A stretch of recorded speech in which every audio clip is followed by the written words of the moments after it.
truck.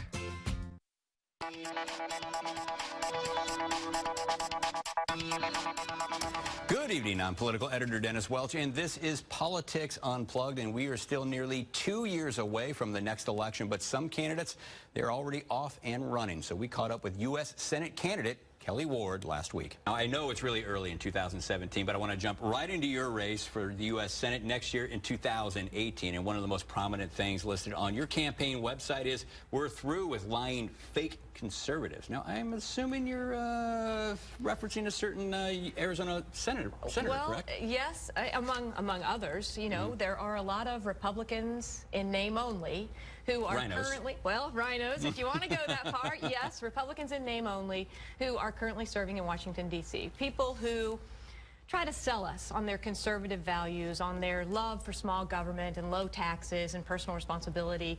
And then when they get there, they kind of sell us out. And I think that people are sick of it. Now, you are running a primary race against Jeff Flake, longtime congressman, freshman senator right now. But what has he done that has made him a Republican in name only, in your opinion? Well, you know, he's been there for almost 18 years. I think that's plenty of time for anybody to be in Washington. One of the most egregious things that he did was he ran as a true conservative, fiscal and social. And within about 2 weeks of getting into the United States Senate, he cozied up to John McCain, he got under his wing, and he joined the Gang of Eight amnesty bill. He pushed for amnesty. He's an open borders amnesty senator. He will never support President Trump and his efforts to secure our border. And so, you know, people don't want that. They know that Jeff Flake was one of the biggest never Trumpers, both before the election, after he became the nominee, and unfortunately after he got into the White House. Yeah, but you know, the Gang of Eight bill, I mean, somebody would obviously push back against that and say, well, what would you do with the millions of illegal immigrants that are living here right now? I mean, would you deport them all? Because, you know, that bill, a lot of people would say it was an amnesty because it gave them, you know, there were mechanisms that they would have to go through to get legal status here in this country. It was going to beef up border enforcement there. All things I'm sure that you would support. Well, it certainly is, or was, an amnesty bill. It was a bill to allow people who broke our laws to break into our country to benefit from their bad behavior. And, you know, we've heard we must have a pathway to citizenship. Guess what? We've got a pathway to citizenship. People need to get on it. I will tell you that I would separate the people who are here from border security. We must secure the border first. Border security is national security. It's also national sovereignty. And so until we secure that border, we can't discuss what we're going to do with the people who are here. We have to secure the border first and foremost. Okay, but so would you support deporting all the illegal immigrants here in the country right now, then? I think we certainly need to prioritize how we're doing that, because right now we're basically saying, well, we can't send people who broke our laws home. We just simply don't have the manpower. There's no other law that we do that with. We don't say, oh, well, there's too many people cheating on their taxes. We just can't enforce it. There's too many people speeding on the road, so we're just going to stop enforcing the law. We have laws on the books. We need to enforce them so that we are a sovereign, safe nation. Now, you criticized Mr. Flake for criticizing President Donald Trump during the primaries, during the general election and whatnot. Now, we've seen that Mr. Trump has been in office now for you know, over 100 days is what the rumor is. A little over 100, right? So, but you know, he said that one of his key campaign promises was he's going to build a big, beautiful wall. Now, it looks like it's not going to be a big, beautiful wall. It's going to be maybe a little bit more fencing, maybe some more virtual stuff down there, and maybe some beefed up security. Are you happy with what you've seen out of this administration so far? I hear Donald Trump still saying that he is going to build a big, beautiful wall. I still hear him saying that, but I also hear him saying that we are going to utilize an above all strategy to secure the border. And that includes a physical barrier. It includes utilizing technology to its fullest. It includes empowering our border patrol to do the job that they were hired to do. Under Barack Obama, they were handcuffed. They weren't able to secure the border. They weren't able to enforce our laws. And now, thankfully, under President Trump, they're able to do just that. And what would you grade President Trump's first 100 days? I'll give him an A. I give him an A. I do. You know, has he done everything that I wish that he had done? No, of course, with the health care bill, I would have loved to see a full repeal bill. Not repeal in name only, Rhino Care. We wanted full repeal. Now, we couldn't get it. The Freedom Caucus said this is the best we can do, and unfortunately, I believe them. I believe this is the best we can do. There are some good things in that health care bill. I worry that the Senate is going to come in and gut it. Now, if you had your way, what would you do with Obamacare right now? Well, of course, I have the patient power plan. It is a plan to increase the free market and allow the free market to work without the hindrances of the government and other outside forces. It is basically based on health savings accounts and catastrophic care coverage so that people can have buy-in to their health care. And also, I mean, one of the things that they did in the health care bill, returning the power of Medicaid, over Medicaid, to the states. That needs to be done so that we can control costs. I was going to, sorry to interrupt, I was going to say that one of the key questions or concerns here in Arizona is, would you defund or cut any funding for Medicaid here in Arizona? A lot of people on those programs. Well, if you remember, I was opposed to Medicaid expansion when I was in the Arizona State Senate, and because I think it's the biggest expansion of health care welfare that we are ever going to see in our lifetime to healthy, able-bodied, working-age, childless adults. It's also an assault on our health care freedom and our health care liberty. That's through Obamacare, because Medicaid expansion is definitely one of the tenets of Obamacare.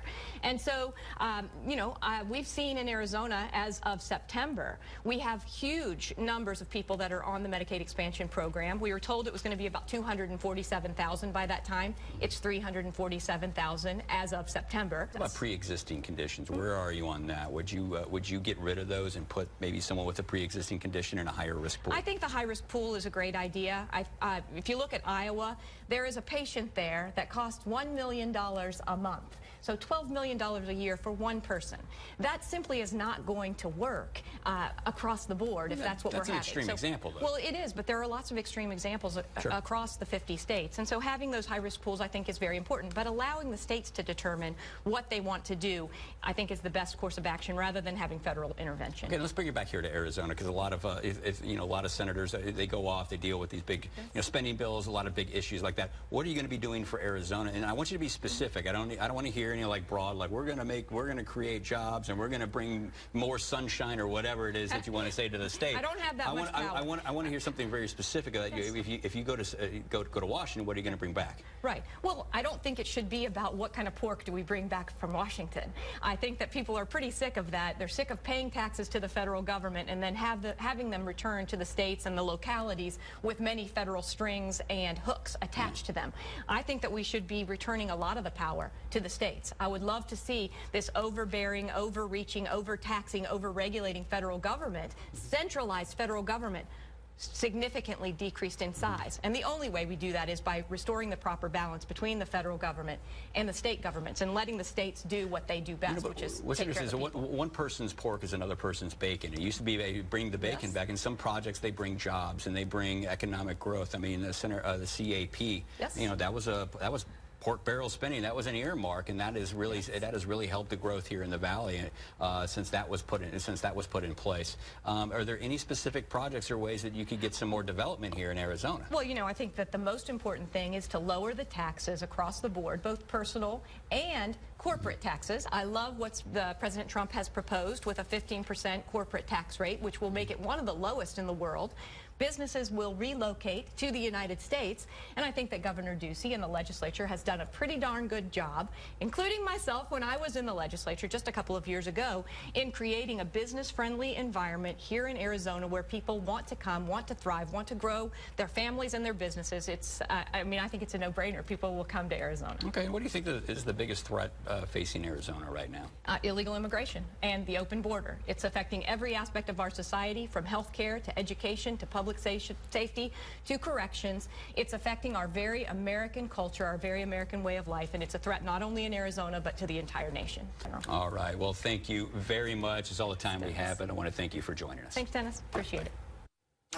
And you may have seen some new billboards around town promoting equality. We'll talk about that just ahead. But first, political producer Jay Crandall gives us a closer look at why some businesses, or more businesses, are starting to step up and support gay rights. For people under 40, the support for LGBT rights is not just robust.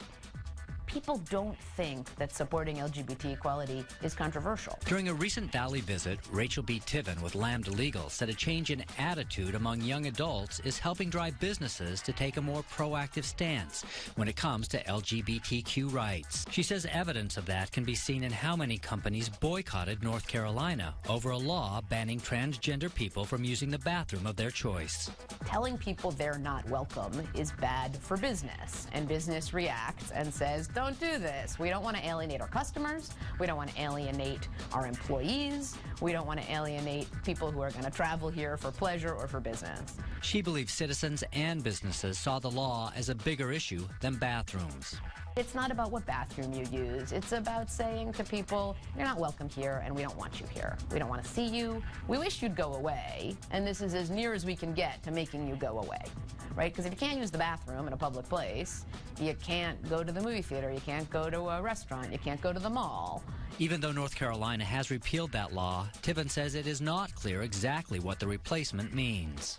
The governor and the attorney general have said in the course of our litigation that this means that you are now free to use the right bathroom without harassment. But we are hearing from state legislators and city council members in cities in North Carolina that absolutely people are barred from the bathroom. That's what I was told this means. But, she says, a recent ruling in the U.S. 7th Circuit Court is helping clarify laws for the LGBTQ community nationwide. If you're fired because you're gay, that's sex discrimination.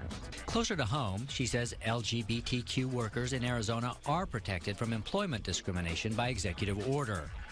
But other portions of Arizona law trouble her. One of the very troubling pieces of state legislation is a law that bans health classes in school from saying anything about LGBT people. But again, she believes it will be young people who drive change. And that's not something that kids think is controversial. So the education that they get should keep up with that reality. I'm political producer Jay Crandall, and more Politics Unplugged is just ahead.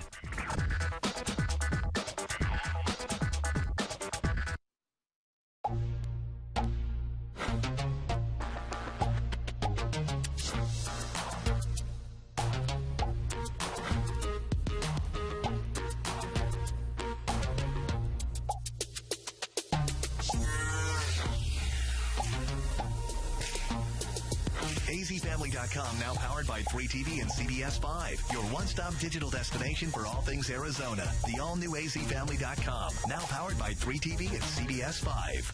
It's time for our Super Memorial Day event here at American Furniture Warehouse. American Furniture Warehouse is your one-stop shop for furniture and accessories this Memorial Day. Come in and take advantage of these amazing bargains on our latest selection of patio furniture to spruce up your outdoor living space. We pride ourselves on delivering the best value to all our customers. We run on low margins, not high markups, so we can stock furniture for less and pass the savings on to you. Come on by and check out our latest in-stock selections at the lowest prices anywhere, anytime. Hi, I'm Todd Sanders with the Greater Phoenix Chamber of Commerce. Economic development is critical to Arizona. We're uniting the Valley's top business leaders to help our economy. Make an investment in your business. Join the Chamber today. You can drive a truck, or you can team up with one. The 2017 Nissan Titan. Go the extra mile in a truck that has better acceleration, handling, and braking than Ford F-150. Take on any job. The newly redesigned family of Titans, featuring America's best truck warranty. 5 years, 100,000 miles, bumper to bumper. Get a low $259 per month lease on the 2017 Titan, or save up to $11,760 on Titan XD.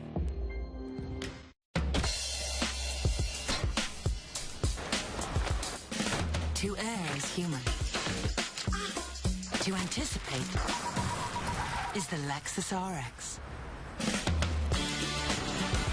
With pedestrian detection, auto braking, and lane departure alert, standard. Experience another step closer to a safer world. Lease the 2017 RX 350 for $419 a month for 36 months. Experience amazing at your Lexus dealer.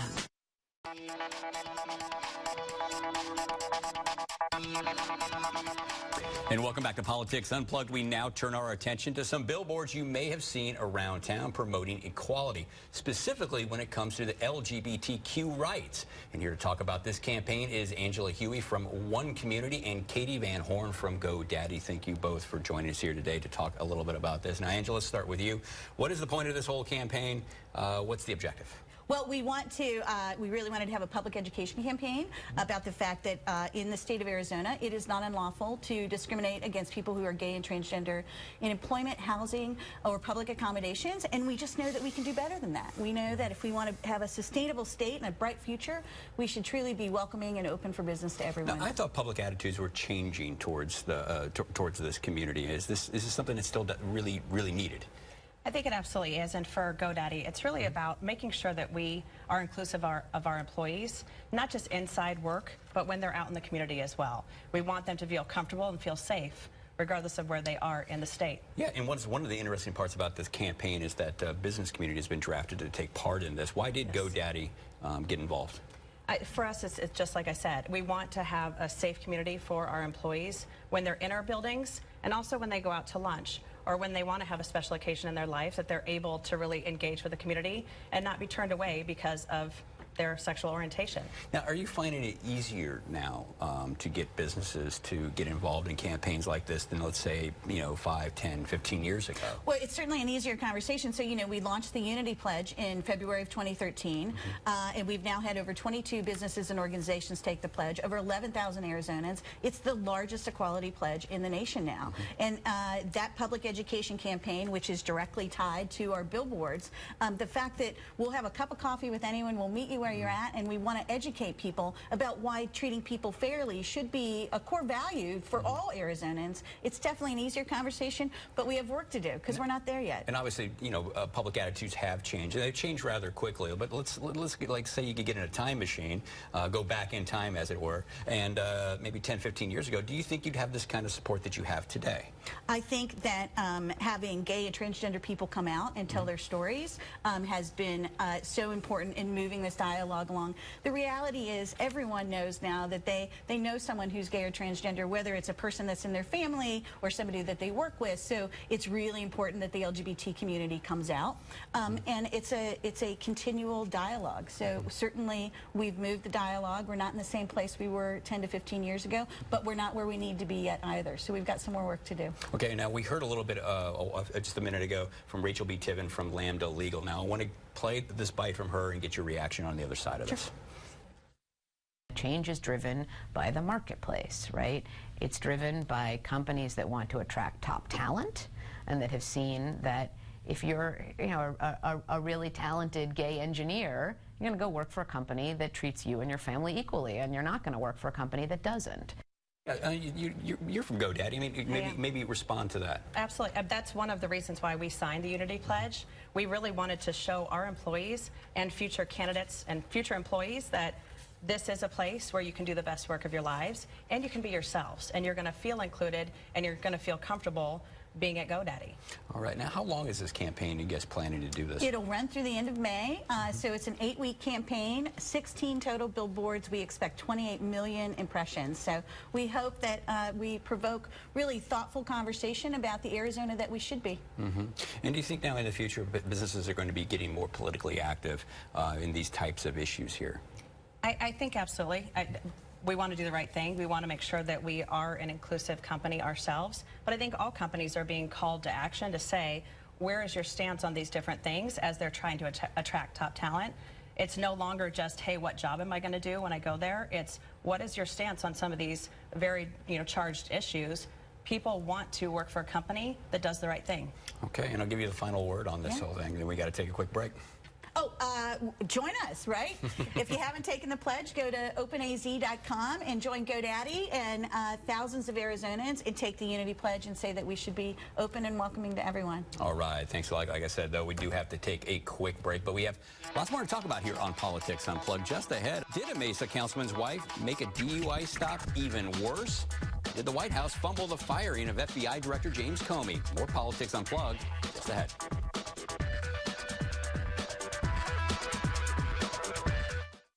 as a victim of an automobile accident, you are the underdog. These are billion-dollar insurance companies that have unlimited resources at their disposal to resolve your claim for as little money as possible.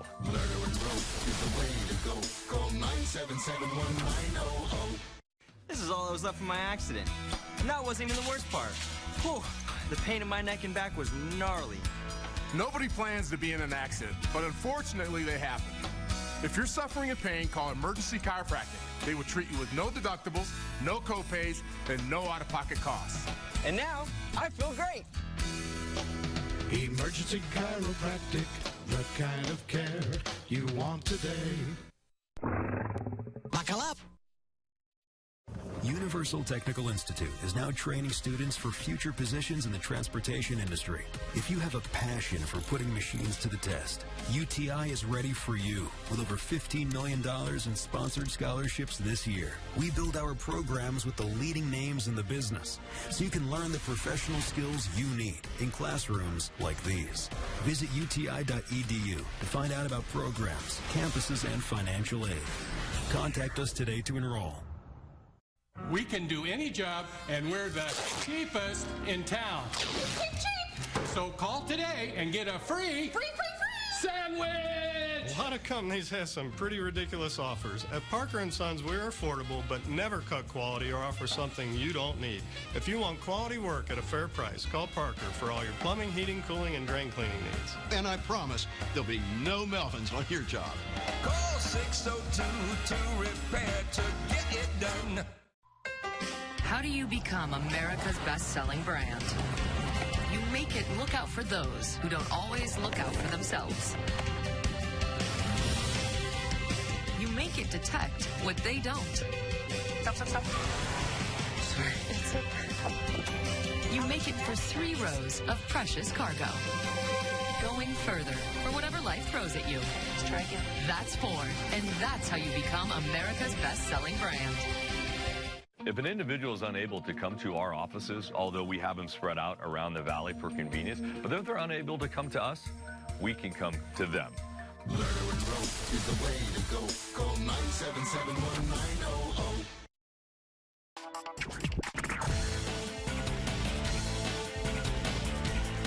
And welcome back to Politics Unplugged. It is now time to talk it out with our partners from First Strategic. And with us today, Kurt Davis and Marcus Dellartino. And I want to start with the legislature. Passed the budget this week, and we want to talk about winners and losers. But first of all, we do have to correct something from last week. It was incorrectly stated that Senator Steve Farley, Democrat from Tucson, had voted against the university bonding package when, in fact, he did vote for that component. So with that being said, I want to move on and let's talk a little bit about the budget here. Winners, losers. Marcus, let's start with you. Who are the big winners? Well, first of all, I'm the one who said it, so I'm probably the loser, but he was very gracious in my apology to him, and he's a good man, a good public servant, and I appreciate him being a gentleman about it. But, you know, clearly you got to say the governor's a winner in this budget. You know, almost his entire opening session speech was adopted, so reflected at least somewhere in that budget. And so I think from that standpoint, you've got to give him the big win. Yeah, and you can't forget, too, I mean, he's in election mode at this point now. Because next time the legislature meets, it's going to be an election year. How does this set the table for him as he runs for re-elect? Well, I think what it'll do is, remember, too, this is a governor now that has spent the most money on education in our state's history. And he's going to be rolling into a third year, and where I believe he'll probably be proposing additional education. He said this is a long-haul deal, and you know, he's going to have more to come on that. But the bottom line is Arizona spending more on education today than it ever has. Well, the bottom line is, though, that there is a teacher shortage in Arizona, and this is not going to do anything necessarily to really solve that at this point, because we're seeing 2,000 teacher vacant jobs right now. A lot of teachers I'm talking to are feeling like, well, we only got a 2% raise. We wanted 4%. Not going to help. I know. I wanted a 25% raise this year, and Kurt wouldn't give it to me. Well, to be fair, it's a lot different. I mean, a 2% raise, does that even keep up with cost of inflation? Listen, the money's the money. But I will tell you this. Before everybody gets too exercised over this, this isn't the end of the show. I firmly believe that there will be a big investment in education in the future, and by in the future I mean before the next election. The art of the deal is to make sure that money that is appropriated actually gets to the teachers. That's part of this deal. So there has to be a good faith bargain on the other side, which is the money actually gets delivered in these teachers' paychecks. Second is you're absolutely right. And do most Arizonans buy the notion that teachers should make more money?